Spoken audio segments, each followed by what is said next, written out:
Hello class, welcome to my channel and I hope you are doing well. नमस्ते, good evening, good afternoon and good morning. आप जब भी आप सब ये वीडियो देख रहे हो तब तक के लिए आपको greetings, lots of greetings and thank you for like my videos. So आज हम फिर से आगे हैं अपने द भारतीय न्याय संहिता 2023 के आगे के सेक्शंस के बारे में जानने के लिए। तो आई थिंक हमने लास्ट क्लास में अपना सेक्शन 143 जो कि बात करता है ट्रैफिकिंग ऑफ पर्सन, यहाँ तक हमने कवर कर लिया था। और ठीक है, चलो ट्रैफिकिंग ऑफ पर्सन यहीं से स्टार्ट करते हैं आज, क्योंकि 142 तक हमने कवर किया था। तो आज हम 143 से फिर से स्टार्ट करेंगे अपना और कोशिश करेंगे कि ज़्यादा से ज़्यादा सेक्शंस कवर कर लें। ठीक है, तो सबसे पहले इंट्रोडक्शन कि हमारा बीएनएस है क्या। तो हमारा भारतीय न्याय संहिता 2023 इंडियन पिनल कोड 1860 जो कि 1860 का लॉ था, एक जनरल कोड था, उसको रिपील करके लाया गया है।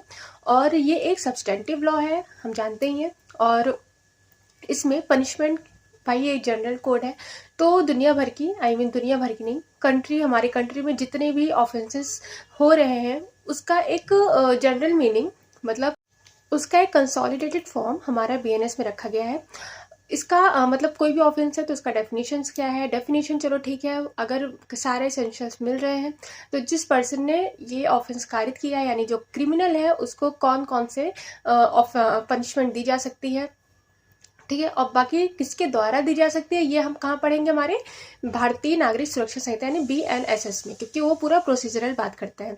यहाँ पे सिर्फ हमको बताया गया है कि ऑफेंस क्या है, इसके एसेंशियल्स क्या क्या हैं और इसमें कितनी पनिशमेंट दी जाएगी, फाइन दिए जाएंगे वगैरह वगैरह, मतलब ये सब।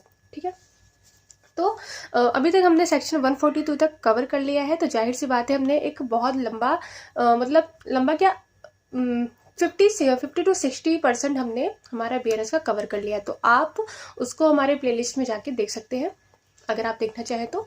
उसके अलावा एक जो चैप्टर वाइज एक आपको सीक्वेंस बता दें कि हमने अभी तक क्या क्या कवर कर लिया है। तो शॉर्ट फॉर्म में हम आ जाते हैं हमारे इंडेक्स पे और फटाफट हम देखते हैं कि हमने क्या क्या कवर कर लिया है। तो सबसे पहले तो हमने चैप्टर नंबर 1 जो कि बात करता है प्रिलिमिनरी यानी डेफिनेशन, जनरल एक्सप्लेनेशन।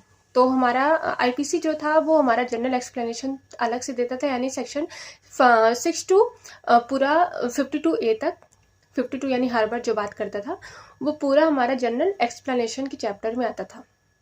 तो हमारे बीएनएस में उसी को डेफिनेशन क्लॉज में रख दिया गया है।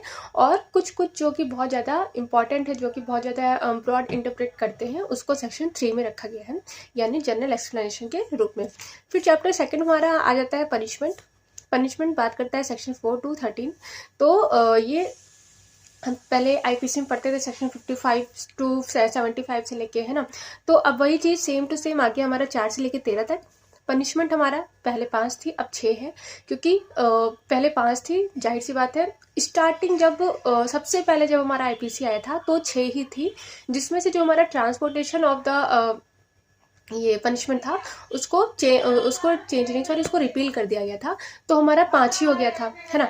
लेकिन फिर से हमारा सेक्शन 4 बीएनएस में एक पनिशमेंट बढ़ा दिया गया है, जो है कम्युनिटी सर्विस, यानी बिना पैसे दिए किसी को वर्क काम करवाना। ठीक है, वर्क करवाना, किसी को काम करवाना, और किसके बिहाफ पे, पब्लिक वेलफेयर के बिहाफ पे, मतलब पब्लिक के लिए, पब्लिक वेलफेयर के लिए आप किसी को पनिशमेंट दे रहे हो कि फॉर एग्जांपल आप पूरी रोड यहाँ की जितनी भी है, जितने भी गड्ढे हैं, आप अपने पैसों से भरो, लेकिन उसके लिए आपको मतलब सरकार पैसे नहीं देगी या उसके लिए आपको पैसे नहीं मिलेंगे, उसको आप अपने जेब से उसको पूरी रोड ठीक कराओ। तो ये हो गया हमारा कम्युनिटी सर्विस, वही चीज़ की पब्लिक वेलफेयर के लिए अपने पैसों से काम करना।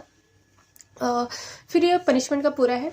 ठीक है, फिर चैप्टर नंबर 3 बात करता है हमारा जनरल एक्सेप्शन, सेक्शन 14 to 44। हम हमारे चैप्टर 4 में पढ़ते थे 76 to 106 तक, तो सेम टू सेम वही है, कोई चेंजेस नहीं है। और फिर चैप्टर नंबर 4 हमारा abetment, criminal conspiracy and attempt. तो ये और ये यानी अबेटमेंट और क्रिमिनल कॉन्स्पिरेसी दोनों अलग अलग चैप्टर में दिए हुए थे, तो इन दोनों को मर्ज कर दिया गया है और चैप्टर नंबर 4 में लाके रख दिया गया है। फिर चैप्टर नंबर 5 जो बात करता है, ये तो इम्पॉर्टेंट है, ठीक है, of offence against women and child. तो हमने आईपीसी में देखा था कि जो भी वुमेन और चाइल्ड से रिगार्डिंग जो भी ऑफेंसेस थे वो पूरे आईपीसी में फैले हुए थे, तितर बितर थे। मिसकैरेज कहीं और दिया हुआ है, चाइल्ड का कोई मतलब वो चाइल्ड को यूज़ करना फॉर बैगिंग, फॉर प्रोस्टिट्यूशन, उनको खरीदना, मतलब जितने भी ऑफेंसेस चाइल्ड के अगेंस्ट होते हैं, लाइक किडनैपिंग हो गई, ये सब अलग दिए हुए थे। फिर उसके बाद मान लो मैरिज का अलग प्रोस्पेक्टिव दिया हुआ था, तो इधर उधर बिखरे हुए थे। सेक्सुअल हैरेसमेंट अलग दिया हुआ है, modesty outrage of the modesty अलग दिया हुआ है। तो उन सबको कंपाइल करके एक ही जगह पे, यानी चैप्टर नंबर 5, जो कि अब बहुत ज़्यादा इंपॉर्टेंट हो गया है हमारे लिए, चैप्टर नंबर 5 में हमारा रख दिया गया है of offence against women and child, जो कि सेक्शन नंबर 63 से 99 तक दिया हुआ है। तो जाहिर सी बात है ये पूरा चैप्टर ही इंपॉर्टेंट है, हमें कोई भी सेक्शन नहीं छोड़ना है इसमें। फिर आगे हम चैप्टर नंबर 6 में जो बात करते हैं of offence affecting the human body, यानी वही 299 कल्पेबल होमिसाइड से स्टार्ट होकर कहाँ तक चलता है, ये हमारा 377 तक, ठीक है, यानी 378 से तुम्हारा थेफ्ट स्टार्ट हो जाता था आईपीसी में। तो वही चीज़ अब हमारा चैप्टर नंबर 6 में आ गया है, जो कि सेक्शन 100 से लेके 146 तक रखा गया है। यहाँ से स्टार्टिंग है कल्पेबल होमिसाइड, मर्डर, फिर उसके बाद जितने भी हमने देखे थे हमारा आईपीसी सेम वैसे हमारा बीएनएस में भी वही चीज़ें बताई गई हैं, सेक्शंस में वही बताए गए हैं, बहुत ज़्यादा डिफरेंस है। तो सिर्फ इसमें पनिशमेंट बढ़ा दी गई है, क्योंकि जो भी आईपीसी में पनिशमेंट थी वो आज के हिसाब से बहुत ज़्यादा कम पनिशमेंट थी। फाइन पता लग रहा है कहीं कहीं भाई आज के टाइम में 500 रुपया कुछ नहीं है, लेकिन बड़े बड़े अपराधों का 500 रुपया फाइन लिखा हुआ है ना। जैसे हमारा 510 था भाई, 510 था, उसमें 24 घंटे का, एक दिन का जेल था और 10 रुपया उसमें फाइन थी। तो 10 रुपये फाइन तो आज के टाइम में कुछ नहीं है ना। तो वो चीज़ें चेंज की गई हैं, यानी फाइन और पनिशमेंट में चेंजेस आए हैं हमारे बीएनएस में, और इसको ही हमको याद करना है। फिर आगे हम चैप्टर नंबर 7 जो बात करते हैं of offence against the state. तो 147 से आज हमको पढ़ना है और 147 से आज हमें पढ़ना है, और ये हमारा जो ऑफेंस है वो अगेंस्ट द स्टेट है। यानी एक तरफ से देखा जाए तो ये बहुत ही ज़्यादा हीनियस अपराधों में आ जाता है, क्योंकि अगेंस्ट स्टेट हो रहा है, और स्टेट एक बहुत बड़ी चीज़ है ना। मतलब जो चीज़ है, मतलब जो अथॉरिटी हमें बचा रही है, अगर उसी के अगेंस्ट हम ऑफेंस करने लग जाए तो जाहिर सी बात है ये सबसे ज़्यादा हीनियस अपराध हो जाएगा।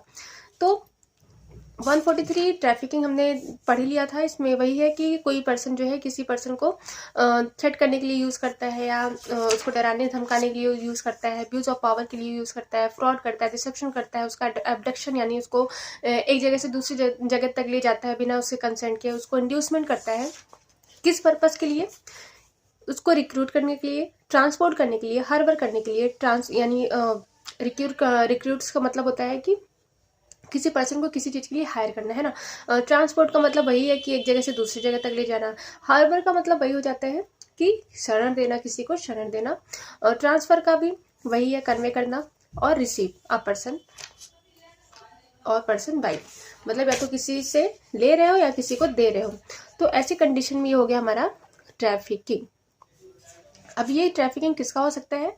तो किसी भी पर्सन का हो सकता है, मेजर का हो सकता है, माइनर का हो सकता है।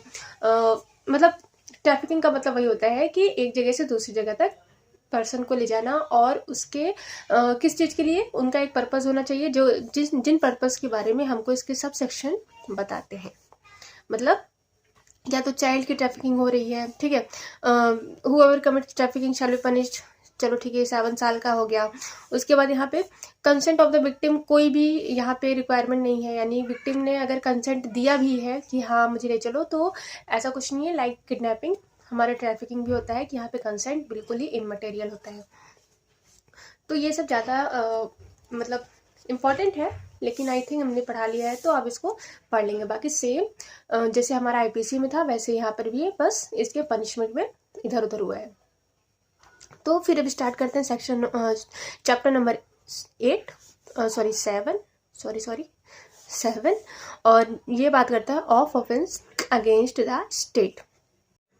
तो अब हम चलते हैं अपने सेक्शन नंबर 147 जो बात करता है वेजिंग और अटेम्प्ट टू वेजिंग वॉर।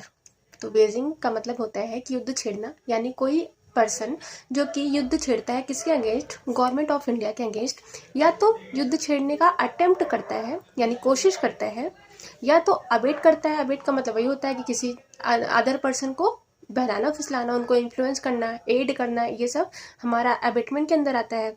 और किसके अगेंस्ट हो रहा है, ये सब गवर्नमेंट ऑफ इंडिया के अगेंस्ट हो रहा है। तो ऐसी कंडीशन में उनको पनिश किया जा सकता है बाय द डेथ सेंटेंस, यानी उनको डेथ पेनल्टी तक मिल सकती है, प्लस उनको प्लस नहीं, और उनको इम्प्रिजनमेंट फॉर लाइफ यानी उम्र कैद की सज़ा मिल सकती है, और उनको फाइन भी देना पड़ सकता है। 147 बात करता है conspiracy to commit offence punishable by. तो यहाँ पे हमारा वेज या तो युद्ध ही करना है, या तो अटेम्प्ट बता दिया गया, या तो अबेटमेंट बता दिया गया है, ठीक है। लेकिन 148 बात कर रहा है कॉन्स्पिरेसी की। तो अगर कोई पर्सन युद्ध छेड़ने का कॉन्स्पिरेसी कर रहा है यानी षड्यंत्र रच रहा है, ठीक है, कई लोगों के साथ मिलके, क्योंकि हम जानते हैं कि कॉन्स्पिरेसी में यहाँ पे 2 पर्सन मिनिमम होने चाहिए, और मैक्सिमम तो चाहे जितने भी हो सकते हैं, है ना। तो 148 के हिसाब से अगर कोई पर्सन युद्ध छेड़ने के लिए षड्यंत्र रच रहा है कई लोगों से मिलके, ये हो मतलब, और ये जो षड्यंत्र रचा जा रहा है या तो इंडिया के अंदर रह के रचा जा रहा है या तो इंडिया के बाहर, ठीक है। तो ऐसी कंडीशन में उनको उम्र कैद की सजा हो सकती है, और या तो 10 साल तक की सजा हो सकती है, प्लस उनको फाइन भी देना पड़ सकता है। यहाँ पे है bye means of criminal force. तो वही चीज कि भाई अगर ये सब किया जाएगा, युद्ध किया जाएगा, तो वहाँ क्रिमिनल फोर्स का तो यूज होगा ही होगा। तो ये एसेंशियल्स हो गया। 149 बात करता है collecting arms etcetera with intent to waging war against. तो यहाँ पे कलेक्टिंग आर्म यानी वही चीज जो वेपन वगैरह होते हैं, गन्स हो गई, बंदूक हो गए, बॉम्ब हो गए, ये सब जो चीज़ें होती हैं लड़ाई में जो काम आती हैं, अगर उनका कोई पर्सन कलेक्ट कर रहा है, उनका कोई कलेक्शन कर रहा है, और ये क्यों किया जा रहा है, ताकि वो गवर्नमेंट ऑफ इंडिया के अगेंस्ट जाके युद्ध छेड़ सके। तो ऐसी कंडीशन में उनको लाइफ इम्प्रिजनमेंट तक की सज़ा मिल सकती है, या तो 10 साल तक की सज़ा मिल सकती है, और उनको प्लस फाइन भी देना पड़ सकता है। फिर सेक्शन 150 बात करता है concealing with intent to facilitate design to wage war. तो यहाँ पे कंसीलिंग यानी छुपाने की बात की जा रही है। मान लो कोई पर्सन है जो कि युद्ध छेड़ने की तैयारी कर रहा है ना, वो वेपन इकट्ठा कर रहा है, कॉन्स्पिरेसी कर रहा है, मतलब अबेट कर रहा है, लोगों को बटोर रहा है, मतलब लोगों को इकट्ठा कर रहा है। तो लेकिन जो पर्सन है वो यहाँ पे उस चीज़ों को छुपा रहा है, ताकि दूसरी जो जनता है या गवर्नमेंट ऑफ इंडिया है, अथॉरिटीज है, उनको ना पता चले कि ऐसा भी कुछ हमारे पीठ पीछे हो रहा है। तो ऐसी कंडीशन में जो पर्सन ये चीज़ कंसील कर रहा है वो भी लायबल होगा, और उसको 10 साल तक की सजा प्लस फाइन हो सकता है। मतलब 10 साल तक की सजा तो उसको होगी ही, और प्लस उसको फाइन भी देना पड़ सकता है। फिर आगे हमारा सेक्शन 151 जो बात करता है असॉल्टिंग प्रेसिडेंट। तो यहाँ पे कॉमा लगा लो, assaulting president, governor etcetera with intent to compel और restrain exercise of any lawful power. तो ये हमारा सेक्शन 124 में दिया हुआ था, जो कि आईपीसी में, जो कि कभी कभी हमारा प्री में पूछ लिया जाता है, तो उस हिसाब से ये इंपॉर्टेंट हो जाता है। तो 151 हमारा बात कर रहा है कि प्रेसिडेंट यानी जो प्रेसिडेंट ऑफ इंडिया होंगे, या तो जो governor of the state any state होंगे, उनको अगर कोई पर्सन असॉल्ट कर रहा है, तो असॉल्ट सबसे पहले तो यहाँ पे असॉल्ट ही हो जाता है। तो हमने असॉल्ट पीछे पढ़ चुके हैं कि असॉल्ट में आपका जेस्चर जरूरी है, वहाँ पे क्रिमिनल फोर्स यानी वहाँ पे किसी भी चीज़ का टच वगैरह जरूरी नहीं है। असॉल्ट का मतलब होता है कि अगर आप जेस्चर कर रहे हैं या प्रिपेयर कर रहे हैं, तो ये भी हमारा असॉल्ट के अंदर आता है। तो मान लो प्रेसिडेंट को या गवर्नर को ब्लैकमेलिंग की जा रही है, या सामने से उनको धमकाया जा रहा है, किसी प्रकार का जेस्चर किया जा रहा है, और ये क्यों किया जा रहा है, उनको रॉन्गफुली रेस्ट्रेन किया गया है ना, उनको कंपेल किया जा रहा है, ताकि वो अपने पावर का गलत इस्तेमाल करें, मतलब ताकि वो अपने उनका जो लॉफुल पावर है उसका यूज आप कर सको, मतलब उसका यूज कौन कर सके, जो क्रिमिनल है वो यूज कर सके, और कोई भी बात मनवा सके। तो ऐसी कंडीशन में यहाँ पे जो पर्सन है वो लायबल होगा, और उसको 7 साल तक की सजा मिल सकती है, प्लस उसको फाइन भी देना पड़ सकता है। ठीक है।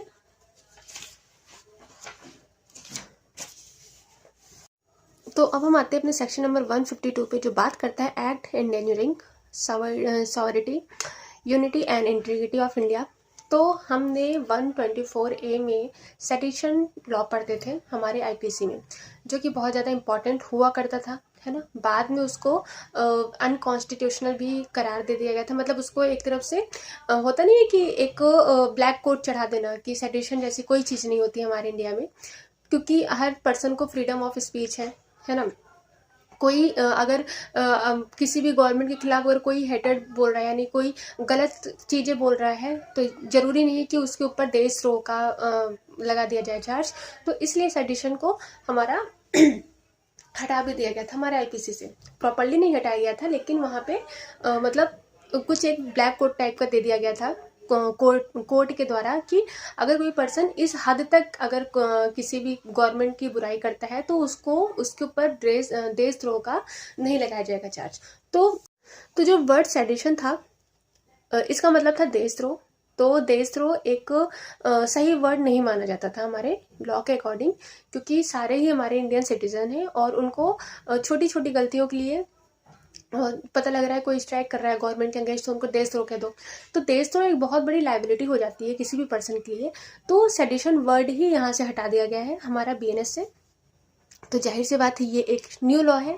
न्यू क्या है, सेम टू सेम वही है, बस इसका नाम चेंज कर दिया गया है। यानी कोई भी एक्ट करना जो कि इंडिया की संप्रभुता, उसकी एकता और उसकी अखंडता को चैलेंज करे, यानी उसको कोई नुकसान पहुंचाए और ये पर्सन कर कैसे रहा है, बाय वर्ड करे, बाय स्पोकन करे, रिटन करे, बाय साइन करे, विजुअल रिप्रेजेंटेशन से कर रहा है। फॉर एग्जांपल जैसे वही चीज़ ऑनलाइन वगैरह कर रहा है, और बाय इलेक्ट्रॉनिक कम्युनिकेशन कर रहा है, व्हाट्सएप से क्या कहते हैं कुछ ना कुछ लिख के भेज रहा है ग्रुप में, इस तरह के जो चीज़ें होती हैं। तो अगर कोई पर्सन ये सब कर रहा है और उससे हमारी सॉवरेटी, यूनिटी और इंटीग्रिटी को डेंजर, मतलब उसको जो है एंडेंजर है, यानी उसको खतरा है, तो ऐसी कंडीशन में वो जो पर्सन कर रहा है उसको लायबल ठहराया जाएगा और उसे उम्र कैद की सज़ा हो सकती है, और या तो 7 साल तक की सज़ा मिल सकती है, प्लस उसको फाइन भी देना पड़ सकता है। तो सेडिशन का मतलब सेम वही है कि यहाँ पे आम रेबेलियन है, सबवर्सिव एक्टिविटीज़ हैं, encourage feeling of separatist activities, यानी वही चीज़ जो आजकल हमारे मतलब इंडिया में नॉर्मली देखने को मिल जाता है कि हेटेड स्पीच बताई जा रही है, रिलीजन के लिए लड़ा जा रहा है, हिंदू मुस्लिम हो रहा है। तो ये सब क्या है, ये किसी भी कम्युनिटी को सेपरेट करने के लिए जो भी एक्टिविटीज़ हो रही हैं, ये सब हमारा सेक्शन 152 के अंदर ही इंक्लूड कर दिया जाएगा। और अगर कोई भी पर्सन बहुत ज़्यादा हीनियस वर्क इसके रिगार्डिंग कर रहा है और उसको अगर मान लो उसके खिलाफ अगर प्रूफ वगैरह मिल गए कि भाई ये कम्युनिटी भड़का रहा है, बहुत ज़्यादा जो है सेपरेट, मतलब यहाँ पे डिवाइडेशन कर रहा है लोगों के बीच में, तो ऐसी कंडीशन में उसको उम्र कैद की सज़ा और 7 साल तक का सज़ा भी मिल सकता है। सॉरी, यहाँ पे और है, या तो उसको लाइफ इम्प्रिजनमेंट मैक्सिमम, और मिनिमम उसको 7 साल तक की सज़ा तो मिल ही सकती है। तो प्रिपरेशन नॉट ऑफेंस, तो यहाँ पे प्रिपेयर करना ऑफेंस नहीं है, यहाँ पे प्रॉपरली एक्ट होना चाहिए हमारा सेक्शन 152। तो ये एक तरफ से अगर देखा जाए तो इम्पॉर्टेंट ही हो जाता है, क्योंकि हमारा सेडिशन भी इम्पॉर्टेंट है आईपीसी में, और सेडिशन वर्ड हटा दिया गया है, उसकी जगह हमारा सेक्शन 152 एक न्यू जोड़ा गया है, जिसका मतलब वही होता है, बस इसका जो है नाम थोड़ा सा चेंज कर दिए हैं, ठीक है। मतलब देशद्रोह नहीं यहाँ पे रखा गया है, यहाँ पे सीधा सा एक सेपरेट एक्ट ही बना दिया गया। फॉर एग्जाम्पल जैसे हमने पढ़ा था फॉल्स मैरिज टू प्रॉमिस, कि भाई वो रेप नहीं है लेकिन एक ऑफेंस तो है। तो ये हो गया हमारा 152। अब आते हैं 153 जो बात करता है waging war against government of any foreign state at peace with government of India. तो 153 वही बात कर रहा है कि युद्ध छेड़ना फॉरेन स्टेट, क्या कहते हैं कोई भी गवर्नमेंट जो कि एक फॉरेन स्टेट है उसके शांति को भंग करना, ठीक है। मतलब एक तरफ से लड़ाई लगवाना, जाहिर सी बात है, पता लग रहा है फॉर एग्जांपल हिंदू मुस्लिम भाई बहुत अच्छे हैं, ठीक है, सारी चीज़ें अच्छी चल रही हैं, लेकिन पता लग रहा है कि कोई पर्सन है जो कि पाकिस्तान में जाके इंडिया के खिलाफ वहाँ पे जाके कुछ गलत सलत बोल रहा है ना। तो ऐसी कंडीशन में दो लोगों के बीच में जहाँ पे पीस होनी चाहिए, अगर वहाँ पे झगड़ा करवा रहे हो आप, तो ऐसी कंडीशन में सेक्शन 153 यहाँ पे वर्क करता है और उसको 7 साल तक की सज़ा मिल सकती है और फाइन भी यहाँ पे ऐड किया जा सकता है। देखो ये भी चेंज हुआ है हमारा 150 125 यहाँ पे बात करता था waging war against any Asiatic power in alliance with the government of India. तो यहाँ पे जो हमारा एशियाटिक पावर था उसको हटा के यहाँ पे एनी फॉरेन स्टेट कर दिया गया है। ठीक है, यानी यहाँ पे जो एशिया से रिगार्डिंग जो था उसको ऑल ओवर वर्ल्ड कोई भी कंट्री हो, सारे ही कंट्री का वहाँ पे इंक्लूड कर दिया गया है। तो ये हो गया हमारा सेक्शन 153। तो अब देखिए इसके अलावा ये इतने इम्पॉर्टेंट नहीं है 154 155, क्योंकि ये हमारे इंडिया के जो डिप्लोमेट्स होते हैं, जो कि डिप्लोमेटिक जो कंडीशंस होती हैं उसके रिगार्डिंग यहाँ पे ऑफेंसेस बताए गए हैं, जो कि हमारे जुडिशियल के लिए उतना इम्पॉर्टेंट नहीं है। तो जाहिर सी बात है आप इसको स्किप कर सकते हो, थोड़ा थोड़ा इसका जैसे ये जो इंडेक्स बेस पे है इसको पढ़ लीजिएगा, बाकी यहाँ से क्वेश्चन कभी नहीं पूछे जाते हैं, तो आप इसको स्किप कर सकते हो। फिर हम आगे बढ़ते हैं, हमारा आता है चैप्टर नंबर 8 जो बात करता है of offence relating to the army navy and air force.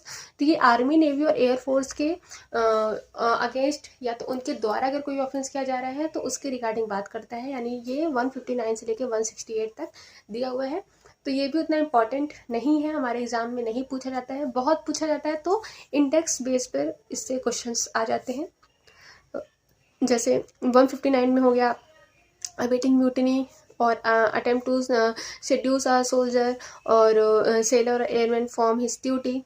तो मतलब वही कि म्यूटिनी का मतलब लड़ाई झगड़ा आप अवेट कर रहे हो यहाँ पे, या क्या कहते हैं उसे अपने ही खिलाफ, अपनों के ही खिलाफ जाने का अगर किसी को यहाँ पे इंड्यूसमेंट किया जा रहा है और जिस पर्सन को किया जा रहा है वो या तो सोल्जर है या तो सेलर या तो एयरमैन है, तो ऐसी कंडीशन में जो पर्सन ने अवेट किया है उसको यहाँ पे लाइफ इम्प्रिजनमेंट तक की सज़ा हो सकती है, या तो मिनिमम उसको 10 साल तक की सज़ा हो सकती है, प्लस फाइन दिया जा सकता है। तो इसको आई थिंक उतना डीपली नहीं पढ़ना है, तो इसको अभी हम स्किप कर सकते हैं। बाकी आपको कुछ कुछ इम्पॉर्टेंट वो है सेक्शंस हैं जिसमें आप टिक कर लीजिए, लाइक 159 जो कि हमारा पहले 131 में दिया हुआ था, इंडेक्स बेस पे पूछ लिया जाता है कभी कभी। इसका आ जाता है हमारा जैसे इसका 164 इम्पॉर्टेंट है, यहाँ पे डिजर्टर के बारे में बात किया जा रहा है। तो यहाँ पे यही बोला जा रहा है कि कोई सोल्जर है या ऑफिसर है, सेलर, एयरमैन यानी वही आर्मी मैन है, या कोई नेवी मैन है, कोई एयरमैन है जो कि अपने अथॉरिटी से भागे हुए हैं, यहाँ पे भागे हुआ होना मतलब बोलना सही नहीं है उनके लिए, यानी वो डिजर्टर है और उनको उनके अथॉरिटी के द्वारा पकड़ना इम्पॉर्टेंट है, लेकिन वो किसी के यहाँ, किसी पर्सन के यहाँ उनको शरण दिया गया है। फॉर एग्जांपल हम हैं, ठीक है, मान लो मैं हूँ, कोई आर्मी मैन है जो कि अपने अथॉरिटी से डिजर्ट हुए हैं, ठीक है, वहाँ से वो भाग कर आए हैं, मैंने उनको अपने घर पे रखा हुआ है, उनको शरण दी हुई है, जबकि मुझे मेरी ड्यूटी क्या है कि मैं जो अथॉरिटीज़ उनको बताऊं कि हाँ ये मेरे घर है, लेकिन मैं नहीं बता रही हूँ क्योंकि मैंने उनको शरण दिया हुआ है, अपने यहाँ उनको छुपा के रखा हुआ है ताकि उनको कोई बाहर जाके अरेस्ट ना कर ले। तो ये होता है हार्बरिंग डिजर्टर। तो ऐसी कंडीशन में मुझे 2 साल तक की सज़ा भी हो सकती है। और यहाँ पे स्पाउसेस एक्सक्लूड होते हैं, जाहिर सी बात है हस्बैंड वाइफ के ऊपर ये जो शरण वाला होता है, मतलब जितने भी शरण के ऑफेंस होते हैं, हार्बरिंग के ऑफेंस होते हैं, ये उसमें लायबल नहीं होते हैं। तो ये 164 यहाँ पे इम्पॉर्टेंट है, देख लीजिएगा। उसके बाद यहाँ पे बस 168 थोड़ा सा देख लीजिएगा, बस इसके अलावा कुछ भी इम्पोर्टेंट नहीं है। चलो फिर आ जाते हैं चैप्टर नंबर 9 जो बात करता है of offence relating to election. तो इलेक्शन से रिगार्डिंग जितने भी ऑफेंस हो वो बताया गया है सेक्शन 169 टू 177, जो कि हमारा आईपीसी में 171 ए से लेके आई तक बताया गया था। तो ये भी फ़िलहाल उतना इम्पोर्टेंट नहीं है क्योंकि ये इलेक्शन से रिलेटेड है, तो एज अ जुडिशियल ऑफिसर हमको इससे ज़्यादा कुछ लेना देना होता नहीं है, लेकिन फिर भी हमारे एग्ज़ाम में इंडेक्स बेस पे क्वेश्चन कभी कभी पूछ लिया जाता है। और उनको पता होना चाहिए कि इलेक्शन के मतलब इलेक्शन के लिए कौन सी चीज़ें ब्राइबरी में आती है, कब चीज़ें अंडर इन्फ्लुएंस हो जाती है, कब किसके लिए मतलब कितनी पनिशमेंट दी हुई है। तो छोटी छोटी चीज़ें हैं जो हमको पता होनी चाहिए। फिलहाल ये हमारे एग्जाम के लिए उतना इम्पोर्टेंट नहीं है, इंडेक्स बेस पे आता है, ठीक है। तो 169 कैंडिडेट इतना इम्पोर्टेंट नहीं है। 170 ब्राइबरी। ब्राइबरी का मतलब वही होता है घूसखोरी, कि इलेक्शन के लिए जो पता लग रहा है कि शराब की बोतलें बंटवा दी जा रही हैं, है ना, सबको एक एक मुर्गा पकड़ा दिया जा रहा है, भाई मुझे ही वोट देना। तो ये सब क्या है, ये आप किसी को घूस दे रहे हो ताकि वो आपको वोट दे, ठीक है, ताकि आपकी सरकार आए। तो ये चीज़ें जो मतलब जितने भी ये एक्ट होते हैं ये सारे ब्राइबरी के अंदर आते हैं, यानी सेक्शन 170 के अंदर ये लायबल हो जाते हैं। तो 170 इम्पॉर्टेंट हो गया है। ग्रेटिफिकेशन वही गिफ्ट, कोई भी ग्रेटिफिकेशन ऑब्जेक्ट हो, ठीक है, जिससे अगला इंसान खुश हो और आपको वोट दे। तो अगर ऐसी कोई भी चीज़ें दी जा रही हैं वोटर्स को, जाहिर सी बात है पब्लिक को, तो ये हमारा सेक्शन 170 के अंदर जो पर्सन दिया जा रहा है, जो पर्सन दे रहा है वो लायबल हो जाएगा, ठीक है। तो यहाँ पे ये प्रोवाइजो इसका इम्पोर्टेंट है। डिक्लेरेशन ऑफ पब्लिक पॉलिसी और promise of public action shall not be an offence, यानी कोई पब्लिक पॉलिसी को अगर डिक्लेयर कर रहा है पब्लिकली, फॉर एग्जांपल कोई जो नेता होते हैं हमारे, वो कोई मंच पे आए, ठीक है, और वो अपनी पब्लिक पॉलिसी को डिक्लेयर कर रहे हैं कि अगर हमारी सरकार बन गई तो हम ऐसा कर देंगे, हम पानी अच्छा देंगे, हम नदियाँ साफ करेंगे। तो ये जो भी डिक्लेरेशन होती हैं जो कि पब्लिक पॉलिसी के बिहाफ पे हो रही हैं, जाहिर सी बात है ये ब्राइबरी नहीं है।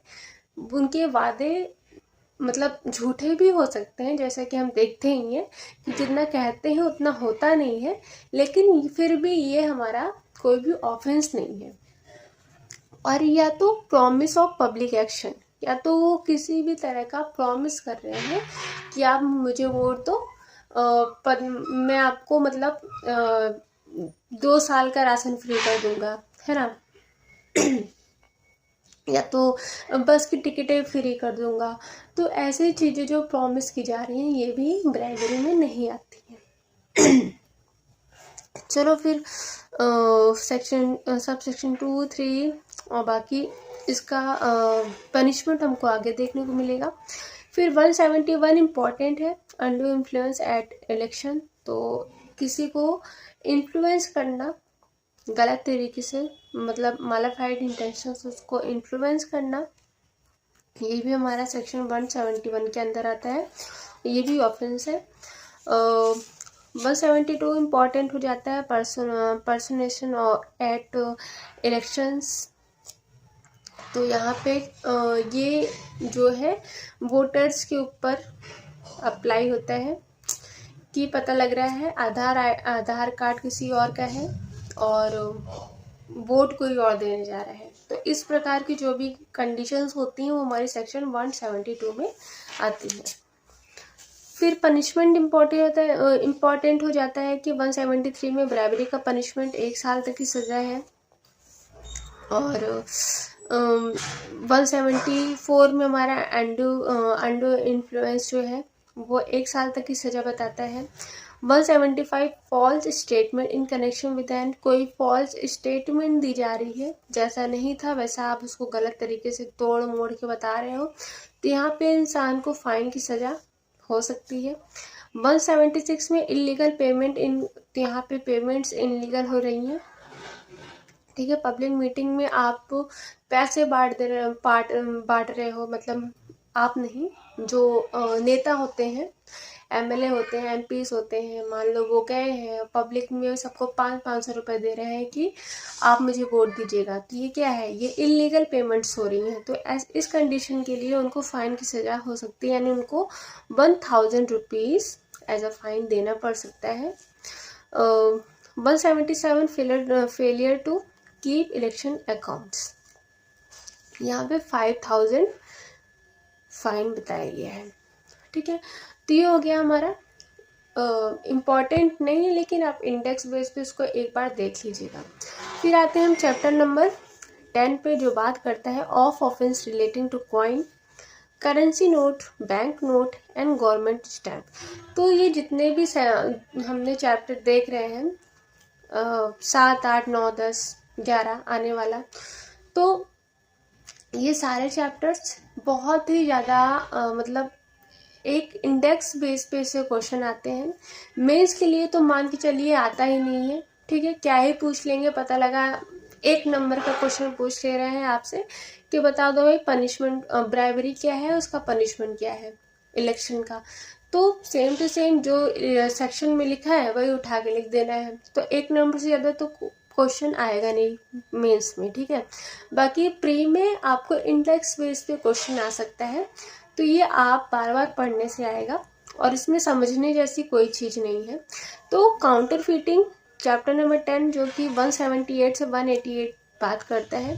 काउंटर फिटिंग का मतलब होता है किसी चीज़ को चेंज करना, मतलब एक तरफ से किसी चीज़ की नकल उतारना। ठीक है, कोई चीज़ ओरिजिनल है, उसका नकल उतार के आप सेम टू सेम बना दीजिए दूसरा, लेकिन वो ओरिजिनल नहीं है, तो ये हमारा काउंटर फिटिंग होता है। तो यहाँ पे कॉइन की बात की जा रही है, तो 178। ठीक है, इंडेक्स बेस पे आप इम्पोर्टेंट मांग लीजिए कि कॉइन की काउंटर फिटिंग हो रही है। गवर्नमेंट स्टैम्प, करेंसी नोट और बैंक नोट, यानी कोई कॉइन है। कोई कॉइन क्या, हमारा इंडिया है, इंडियन कॉइन्स है। 1 किलो सॉरी 1 की कॉइन्स, 2, 5, 10, 20, मतलब जितने भी कॉइन्स हमारे अभी तक चलन से आ रहे हैं, अगर इसका कोई भी नकली अगर कोई कॉइन्स आ रहा है, या तो कोई गवर्नमेंट स्टैम्प है उसका कोई नकली वर्जन आ रहा है, करेंसी नोट्स हैं, बैंक नोट्स हैं, इनका कोई नकली वर्जन आ रहा है, तो ये चीज़ें हमारा 178 के अंदर लाइबल हो जाएंगे वो पर्सन्स, और उनको लाइफ इम्प्रिजनमेंट तक की सज़ा और मिनिमम 10 साल तक की सज़ा उनको हो सकती है। तो ये एक हीनियस अपराध है। ठीक है, जैसे हम देखते ही हैं काला धन वगैरह हो गया, या नकली नोट बहुत चलनसार होती है, तो ये एक हीनियस ऑफेंस होता है। इसके लिए हमको उम्र कैद की सज़ा या 10 साल तक की सज़ा मिल सकती है। इसके अलावा ज़्यादा कुछ इम्पोर्टेंट नहीं है इसमें, उतना पढ़ने की ज़रूरत भी नहीं है, देख लीजिएगा। ठीक है, 186 थोड़ा बहुत आ जाता है। 163A जो कि हमारा अमेंडमेंट से जुड़ा था हमारे आईपीसी में, अब वो 186 में आ गया है। तो इंडेक्स बेस पे पूछ लेते हैं कि प्रोहिबिशन ऑफ फिक्टिशियस स्टैम्प कहाँ दिया हुआ है, मतलब जो स्टैम्प बनावटी होते हैं, ठीक है, उनको उनका प्रोहिबिशन कहाँ दिया हुआ है। और अगर प्रोहिबिशन मतलब उनको क्या कहते हैं, निषेध किया गया है, ठीक है, उनको रोका गया है, लेकिन फिर भी आप उसका यूज़ कर रहे हो, तो ऐसी कंडीशन में आपको 200 तक की फाइन देनी पड़ सकती है। ठीक है, ठीक है, उसके बाद बस इसमें ज़्यादा इम्पोर्टेंट नहीं है, तो ज़्यादा इसमें दिमाग लगाने की भी ज़रूरत नहीं है। पहला सेक्शन इम्पोर्टेंट था हमारा, वो याद ही कर लिया हमने। कौन सा था हमारा, 178। ठीक है, बस फिर आ जाते हैं हमारे चैप्टर नंबर 11 पे, जो बात करता है of offence against the public tranquillity. तो 189 से 197 ये इम्पोर्टेंट है हमारा चैप्टर, क्योंकि इसमें हम बात करते हैं अनलॉफुल असेंबली, जो कि हमारा 141 आईपीसी में दिया हुआ था। तो ओके, ठीक है, तो हमने अब 189 से हम नेक्स्ट क्लास में कवर करेंगे। ज़्यादा नहीं बचा है हमारा, आई होप कि 3-4 क्लासेस में ये हमारा ख़त्म ही हो जाएगा। तो अभी तक हमने जितना भी कवर किया आप उसको एक बार रिवाइज करिएगा, और जो इम्पोर्टेंट नहीं है उसको बस एक एक नज़र पढ़िए, ज़्यादा उस पर दिमाग लगाने की ज़रूरत नहीं, क्योंकि वो चीज़ें कंफ्यूजन भी करती हैं। लाइक मैं अपना बता रही हूँ कि जैसे आईपीसी में था, तो जो चीज़ें इम्पॉर्टेंट नहीं थी उसको मतलब उसको पढ़ना भी एक तरफ से कंफ्यूजन ही होता है, क्योंकि जुडिशरी में सिलेबस इतना बड़ा होता है कि हर चीज़ आप कवर नहीं कर सकते हो। तो जाहिर सी बात है, जितना इम्पोर्टेंट है उतना ही कवर करिए और be prepare for your examination. By the way, all the best. और अगर आपको मेरी वीडियोस अच्छी लग रही हो तो please like, share and subscribe. और कोई कमेंट हो, कोई सजेशन हो तो आप उसको दे सकते हैं। और प्लीज़ प्लीज़ प्लीज़ शेयर करिए वीडियोस को। और मतलब मेरी पूरी कोशिश रहेगी कि बीएनएस जल्द से जल्द कंप्लीट हो और इसके बाद हम भारतीय नागरिक सुरक्षा संहिता यानी हमारा बीएनएस स्टार्ट करें और अपना रिवाइज करते रहिएगा।